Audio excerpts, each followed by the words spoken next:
sense, you are going to be the operators coming up to here. So this is our MTW, our modular training wall. You'll see 2 ports. This one is for model use only, okay? This is our GP3. So our GP3 is basically a turret port. So you'll see here, it rotates around just like the old school turret. But anyway, so what it does, you can actually remove this into a blast cartridge. So it's rated up to 50 cal. You can go all the way down to an J3 level.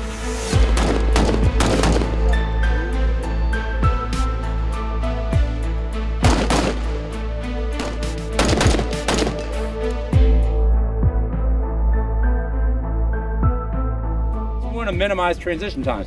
Well, you reloading is a transition time. You reaching all the way across your body is however long it takes from you to get here and all the way back over to here. So if you can engage a source of ammunition in and around your weapon, then you've eliminated that transition time. Well, this to here to back is, you know, maybe there and back is a 1/10 of a second. Well, could I eliminate that 1/10 of a second by putting ammunition closer to my weapon?